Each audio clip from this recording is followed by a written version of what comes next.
Parlement debout est beaucoup fatigué. Parlement debout, c'est la base où on peut qui biso pouvoir en 2018. Parce que Fati, ceux qui arrêtent qui signent grâce à nous les parlementaires. Grâce à la base de l'IDPS. La base de l'IDPS, c'est le Parlement debout et les Sénat. Mais le CG à lobby boye, dans un oyo, totika yango. Abomi parlementaire. Mouta bon ma philosophie Parlement debout azati. Parlement debout ne mouta sentinelle et communicateur y a pouvoir. Oyo yo nyo surtout pas pour Missa Fati. Totel mais yango na pas Parlement. Parlement debout est beaucoup fatigué. Mais nous demandons ceci. L'on la banque par lobby clair que non, les parlementaires debout va passer un message à la haine. N'a pas ça par communicateur n'a ndeko job, asa communicateur. Soyez. Basoda bangwana. Ba karabiso. Bwana. Telema.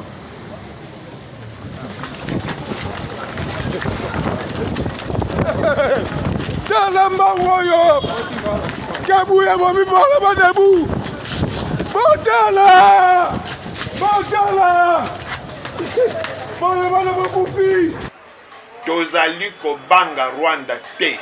Soki Rwanda lingi bitumba, akozwa bitumba.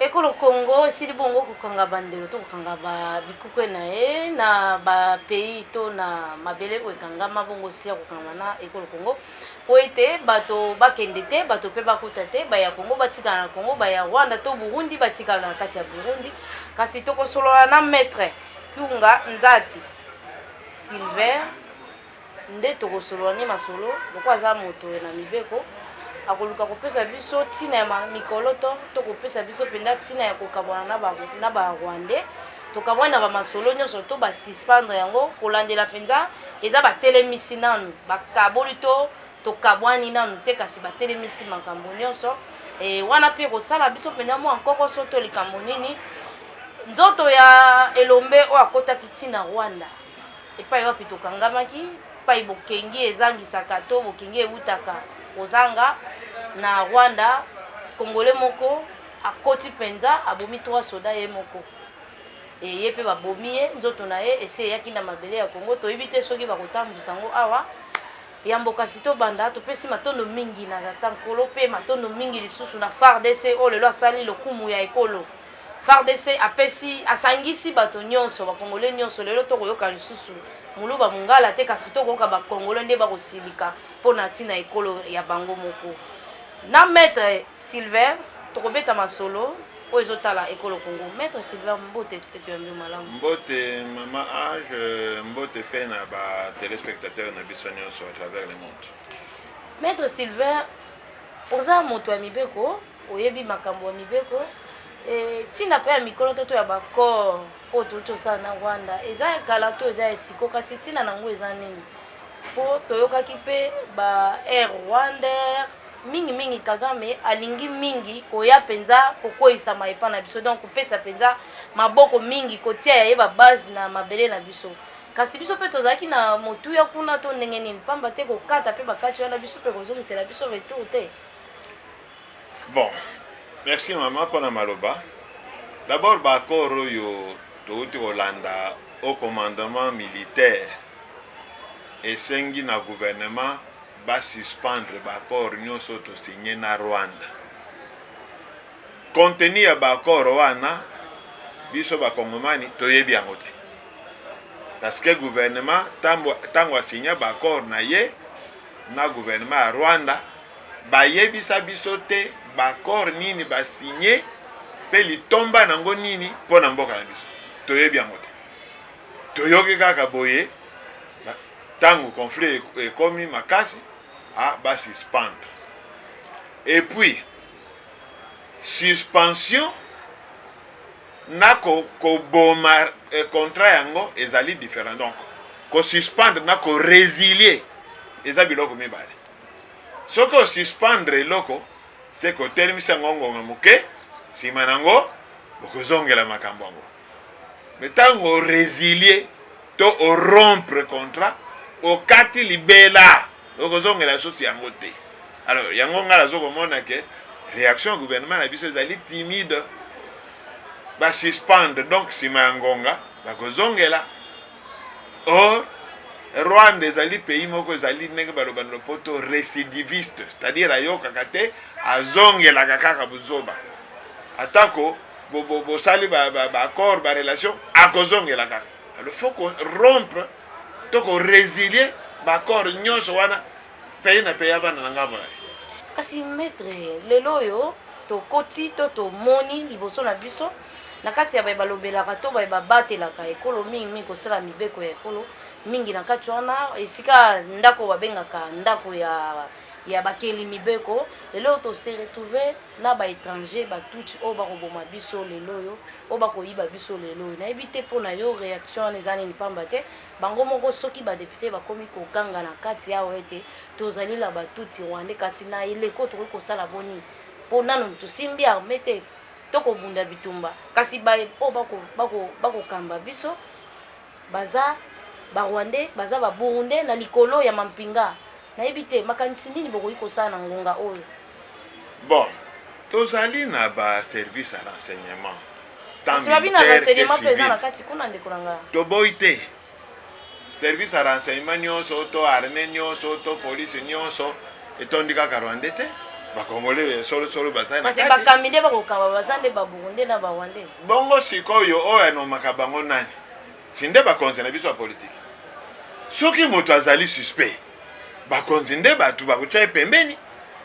Il suffit pas kolelalela gouvernement to l'état elelaka te. Soki bamoni ozali suspect batie pembeni. Tangu bitumbe zalaka na deuxième guerre mondiale entre États-Unis na Japon na ba pays mosusu. Ba japonais o bazalaka na États-Unis. Comme le gouvernement américain bandoko bunda na ba japonais. Gouvernement américain na l'air wana emona ki bango suspect. Bazwaka bango bakeko cha bango na kamoko bo isolé ba vandisi bango tibi tombesi laki. Et ça va monsieur au gouvernement kokozwa. Donc tango za moto azali suspect mais bon pese fonction monene moto azali suspect mais bon pese fonction monene garantie ni bozali na ngo que moto wana zo koteka information mboka. Donc ba konzemboka il faut pas s'assumer. Il faut pas s'assumer et il suffit pas lela.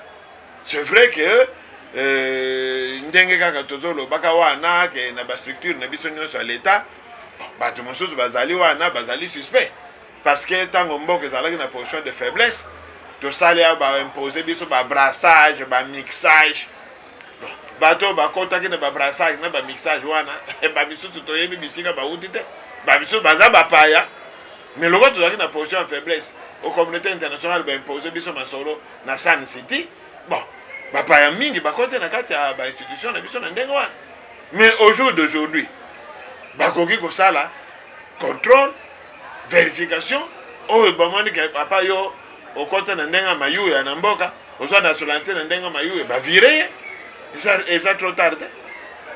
L'état doit s'assumer. Ekokotisa insécurité te na kasi pamba te balobi ete soki bakomi koyeba ete bango nde bakomi na nkokoso bakopesa médecine mabe po ete bakotisa mobulu na kati ya mboka. Mais maman yo kobanga mobulu mpona nini mboka un état ezali na makoki nyonso ya koprotéger mabele na ye.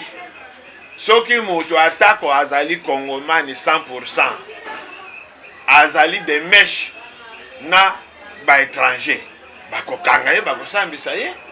Bongo infraction balobi haute trahison. Et nani asalaka. C'est zali mwana mboka.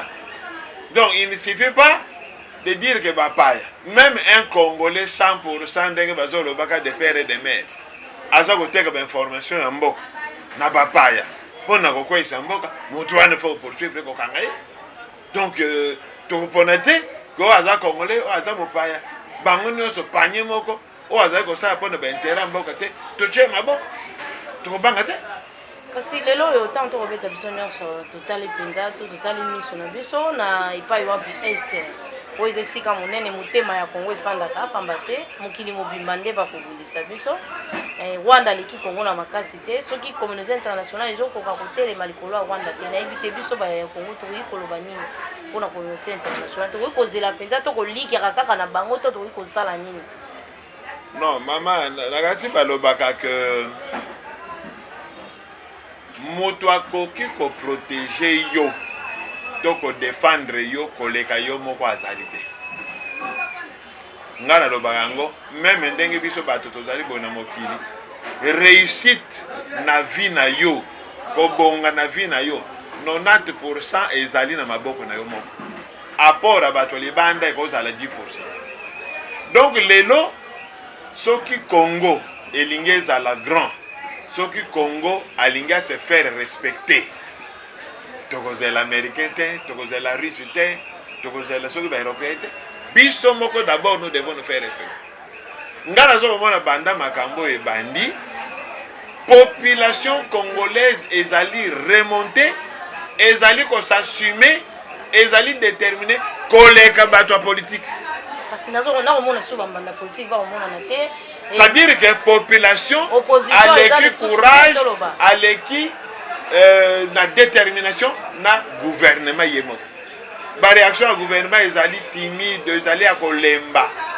Tala lokola action yo mwana mboka oyo asali kuna na petite barrière na Goma. Ezali kanda azali soda mboka azomona bazo saka na mboka na ye a décider yemoko akende kokufa na boma. Muzoma mais gouvernement banda makambo ebandi gouvernement ebengi bato na mobilisation te toyoki chef de l'état esika alobi te na population na ye ke to se mobiliser biso banso rien ba réaction tozoyoka ezali ya kolemba ezali timide population azokotambola partout population azosenga rupture ya ba relation diplomatique population azosenga tokota na bitombo mais l'état azozonga se.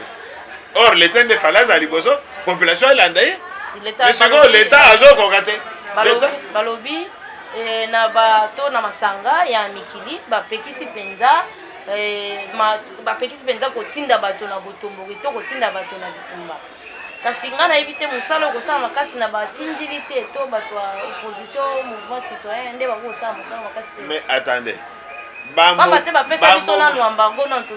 mouvement citoyen basali ba marche ba parti d'opposition awa basali ba marche kutu ce qui est kiré union sacrée sali ata marche moko union sacrée o azali na pouvoir asali marche te tout le monde marche à FCC tout le monde marche à Lamuka tout le monde marche à mouvement citoyen tout le monde kaka ba marche même ya société civile bato bango moko bato kotambola dans toutes les villes Tolandia wa Kisasa Goma Bukavu bato tambola spontanément.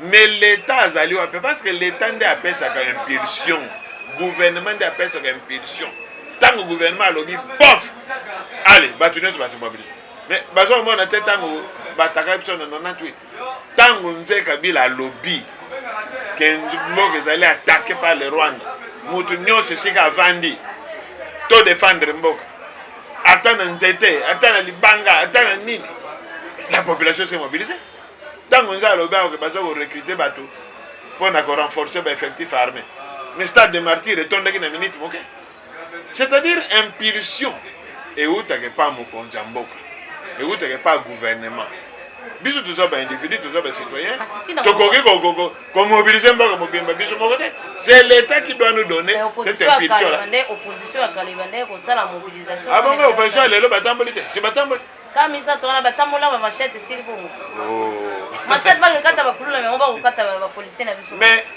opposition etamboli mais maintenant ba mesure nini l'état congolais a joui pour na kolakisa na communauté internationale pour na kolakisa na Rwanda kitoza na kanda to boy biloko kasi ndeko tango to loba wa te likambo Kongo zo senga biso moko nde ba congolais to loba to te komona Christophe Lutundula na miso na biso nyonso abimisi bilembo kolakisa ete ezande ba soda ya Rwanda ba kotake biso kasi communauté internationale ala kiti biso ete yaza na sima Rwanda azondima teke eza ba Rwanda kasi azoloba M23 ezande ba congolais eza likambo na biso bibale na biso bintu keita yoko bakisa biso lobete bango bakosima minduki na sika na biso to babundela biso te kasi yo ozomona te lelo kwana ezosenga na opposition na nyonso mpona kolamusa bayo baza ya kolala kasi lelo nazomona opposition ezopesa biso likanisi kaka ya kokabwana na ngongo oyo na bandeko ya este balakisi biso ete na ngongo oyo kongo munani mungala aza te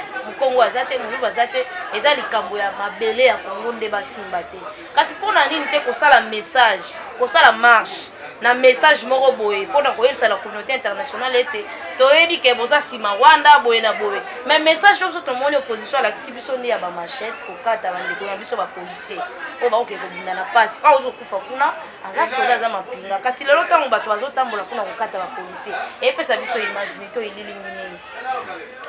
Bon, moi je pense que responsabilité makasi ezali na gouvernement eza na opposition te. Opposition edirijaka mboka te.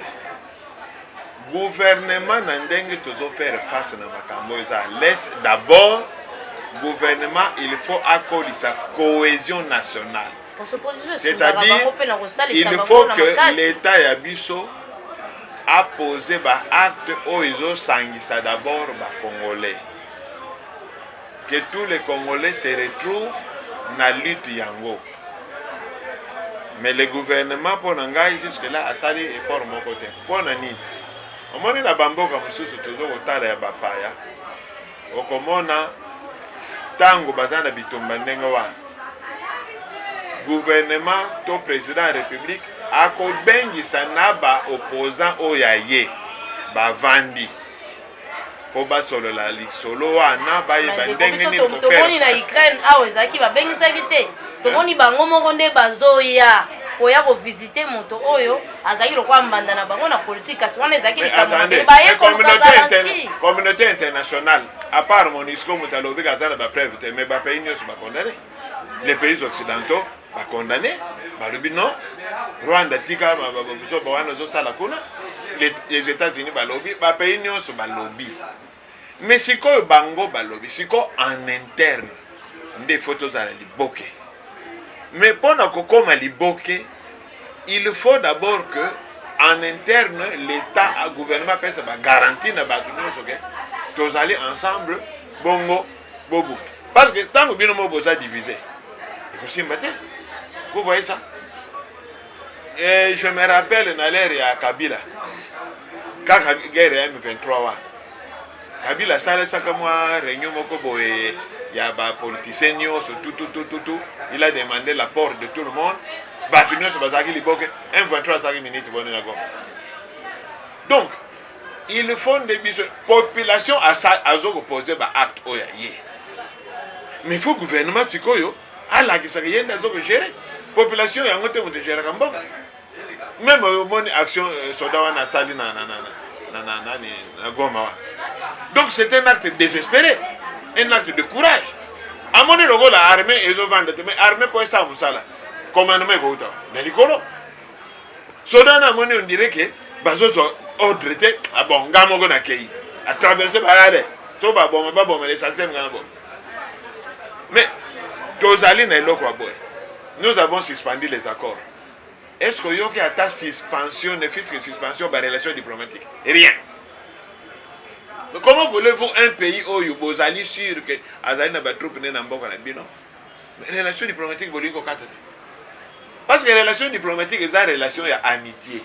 Donc vous êtes des camarades. Si vos camarades sont salomabé, et ça, le gars, la n'est pas tout ça, vous avez un master, master, soigne ça, vous bonissez à tout moment. Mais chaque fois que vous avez un master, mais na mo binenyo so so na ko bunda na poko bozo mena masanga samba ko beza aventure.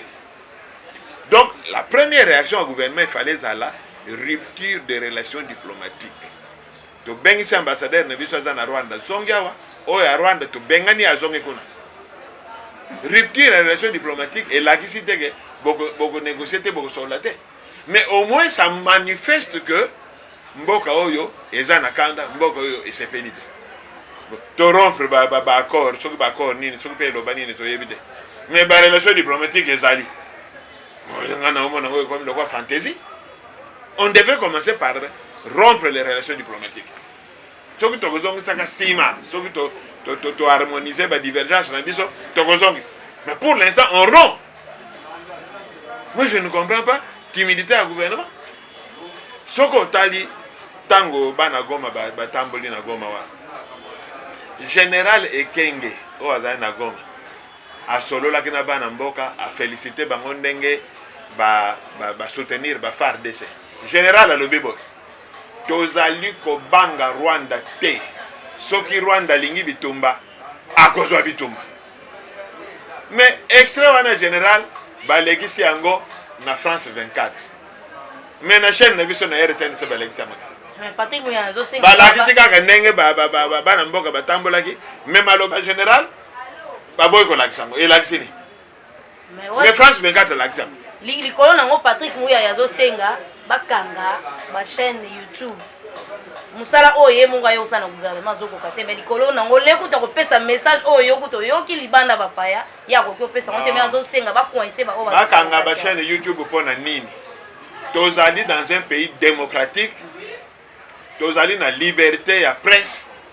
Tozali na liberté de parole, liberté d'expression. Mais parce que baza na courage ko loba makambo solete. Vous avez vu hier Patrick Mouya wana tango nani porte-parole de l'armée alobaki avant que tu bakanga ba soldat il y avait mis balé à Rwanda alobaki que nous sommes agressés par les Rwandais. Patrick Mouya porte-parole du gouvernement contredisait. Non il faut pas suivre ce que dit l'armée. Comment voulez-vous yo kindi ba soldat na yo baza sur le terrain bazo lobake que ça ne va preuve que Rwanda bazali yo politiciens vana ki sasa bazo lobake to landa armée te. Yo sur le terrain. Ça c'est de l'irresponsabilité. Christophe Lutumbi l'a pas érosé on sait juste là. Mais c'est ça. C'est-à-dire quoi? Nous avons dans ce gouvernement-là, l'embellé, où il y a courage, il y a quoi afficher l'opinion à la barotte.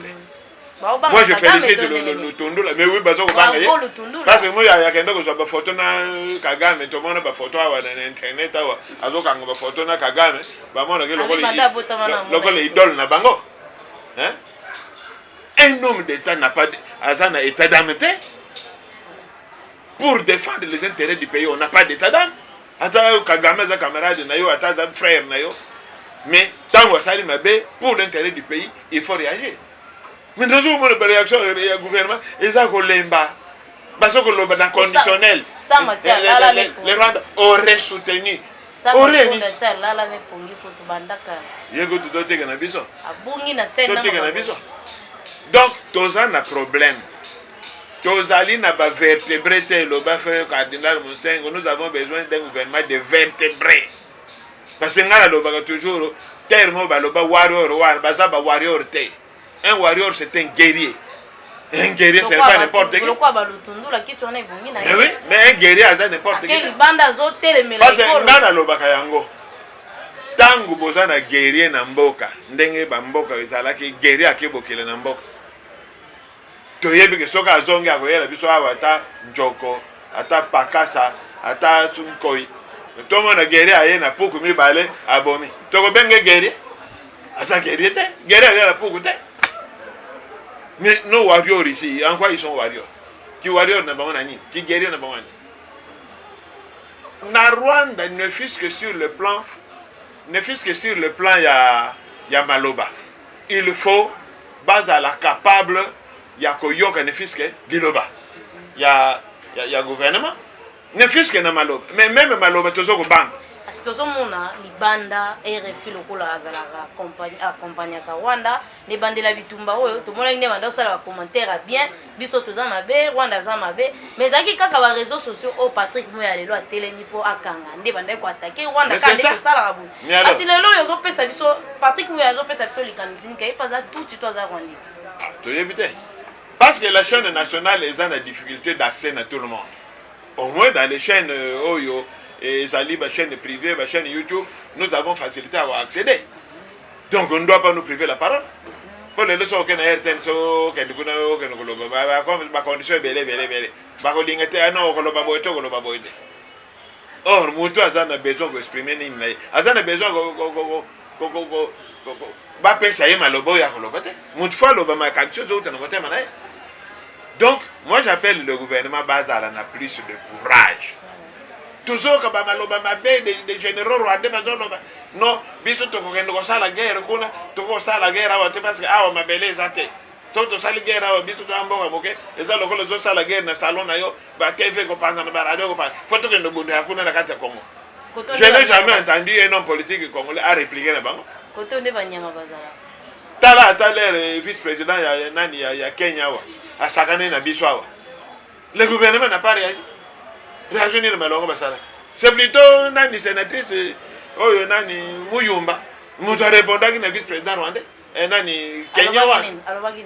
Alobaki no bango baga tekele biso ba biloko na bango nyonso basala na Kenya kuna po biso awa mosala na biso masanga na ko bien. Mende kunanga bakosi te tango zolo ba solo ngana zo balobi eloko wa solo nde kunanga soki tolobi pa maître balobi bakosi te moni na kisasa to na misale za kate tobina ka ndeko tobina ezali logique non kobina ça fait partie ya culture na biso mais to commission mais le Congolais n'est pas que kobina biso to commission ngonde kobina non bango bakanisaka ke biso mosala biso kobina non c'est Congo vaut plus que ça dans mosusu yo bato lokola yo boye baza muke oyo bakoki ko penser na makanisi na yo baza ebele baza te ndekula on doit pas réduire mboka na biso na mabina biso moko nde tolingi mabina tangu na Goma bazo fulo ezobima na Goma yango bimangi na marche matin fa yo bameka misatu na ba machette metala na Goma akotambola nzela ezomona na te po bango nyonso bakoti na kati ya bitumba kasi Kinshasa oyo eza motema ya Congo bafandi baninga na bitumba bafanda kana kapela bafanda ata mususu na cheche bazomela lokwa masanga kabila tela biso système ya mupiku ya coin misatu na 5000 francs mataka te poto lango ka tozanga mayako ezo sa pasi soki na intérieur bato telema pona ko bundela ekolo biso to fandi kaka toyebi to ke oluka mwasi na biso to kolia ngulu na kapela to ke ine chope to lie mbisi mais faute nyonso wana ezali ya biso nyonso mais principalement ba dirigeant de appelle ça impulsion. Dirigeant de appelle ça impulsion. Awa siko tolandia. Ndeko na biso Yusufa, moi na tabole. Alinga ndo beta concert na est-ce que écoute dirigeant Azana obi concert net ya Yusufa, obi combien de millions alinga ki azwa. Mais dirigeant ba PCT. Aboya lobi na ko beta te. Bon, awa biso ba dirigeant na biso bazo organiser fête yawa le 30 juillet ba beta musique. Mais pendant que tu rebelles tes messieurs, les temps. Ça va dirigeant, c'est ça mon tout mon péka. Bangonde basa na conscience. Ozongo na teka biso nde toza mabe mutu na za na raison. Jiba zala na kisasa a. Ouais bazala na kisasa. Eza producteur outi ni banda pesi bango lokola Yusufa ba proposa ki. Jiba ba annulé concert na bango to na sengo na ngota. To yebi ke loboko ya politique eza pesi mawana. Ngana yebi mutu ko produire bango. Na yebi eza politicien te. On a dit ça c'est Al Jabir sogal. Eza mutu a politicien te. Oui, mais eza na soutien politique parce que soki politicien tous en démocratie ça va pas imposer ba tout est na démocratie mais conscience de papa pona nini soki ba marche ezali bat balingi ba sala marche pona nini l'herbe sur l'état boya ke bo sala marche te et c'est na mikolo ba tozali libre na mikolo ba bazo pona nini ba boya mikolo ba bazo boya mais bazo ko boya te parce que la marche ezali destinée na makambo ya ko soutenir FARDC mais soki bato balobi basala marche contre le gouvernement oyo ko bapekisa mais lokola oyo bazosala contre mpona ko soutenir FARDC mpona bitumba wala sikoyo baautorise mais sikoyo soki l'état congolais alobi non toza na situation à passe na est papa producteur toboyi conseil na yo te mokosala ngo na mikolo ekoya totya nanu molende kuna torekipere nanu bonagana nsima nango nde conseil koza ye producteur wana ko s'impose na bandi ekozali kanisa malamu te akoki koyima kasi conscience na biso lokola eza te yango moni bajibe bandimi kozwa mbongo mpo babeta basepela Yusufa azelaki gouvernement te mais yango te ozomona ke président vice président azalaki na raison biso leka Yusufa azeli mutu te apekisa ye bon sikoyo awa na kisasa baministère na biso bazwi conscience wana te sikoyo leta salini sikoyo leta na kati na likambo te conscience na biso moko eza te biso moko so totelemi leta okosala boye te biso tokosala boye te suite ya boyeboye me biso moko tokondima bozoba bon ezali point de vue mais ezali mpasi makambo tozokovivre lelo ngai nakosenga gouvernement azala plus engagé azala plus na détermination nazomona gouvernement na biso aza kolemba aza na engagement mpenza te alamuka donc population ezokobenda l'état D'ailleurs, même la mesure où l'État a joué, c'est suite à la pression de la population. L'État n'a pas ça net à l'autre. Population des autres indiquent à l'État, mais jusque-là, l'État a l'indépendance parce que la population veut la rupture des relations diplomatiques. Mais l'État a hésité à éviter ceux qui battent la République de Rwanda. Ceux qui battent la relation, ils sont là dans ça. Nous avons dit que le Rwanda est là. Même na Goma, Goma n'est pas nourri par les Rwandais, là où ils sont en Rwanda. C'est plutôt qu'ils ont battu dans le Rwanda. Il n'y a aucun pays où les pays où bazingi biso balesa ka Congo bazalité. Biso ndeto lesa ka pays nyonso bazingi biso. Sauf au cas des relations, les Congolais ne souffrira pas. Vous voyez ça? Maître moi muke to bina suka la bandi na kozala bosenga mingi oyebisa to pona kolaka to kopesa FARDC oyo baza bilombe na biso kopesa bango makasi po ete tokabana na moko ya lelo. En tout cas, nazali ko féliciter d'abord armée na biso baza ba vaillant. Armée oyo eza armée ya makasi botako saka nango azali. Mais armée ezali lokola mbwa. Mbwa po azala makasi yo patron na ye lesa kitoko. Soigner kitoko. Okomona mbwa wana akozala intraitable. So muta chelo kolo ya gangi. Donc nous avons des troupes à Makassi, des moyens, tant en termes de matériel de guerre, en termes de motivation, en termes de ration de bango, des moyens. Rwanda wana hotel na biso te. So to lobi benda to betana, en tout cas ba hotel mate. Yo wana bazo sala bon le yenge wana parce que bon Bazal, comme ça, génocide, le fonds de commerce. Mais devant les forces armées de la République démocratique du Congo, Rwanda, Zalité, nous avons de vaillants militaires. Ici, après la Première Guerre mondiale, Deuxième Guerre mondiale, après l'indépendance, de prouver tout ça. Donc, courage dans les forces armées, le gouvernement, paie sa budget à Malonga en armée. Ba pays nyonso même en Europe mikolo ba matisi ba budget na bango mikolo makambezo le na Ukraine. Ba Rome baloba qui veut la paix prépare la guerre. Nous sommes entourés à 9 voisins. À tout moment il faut tous aller sur les pieds de guerre.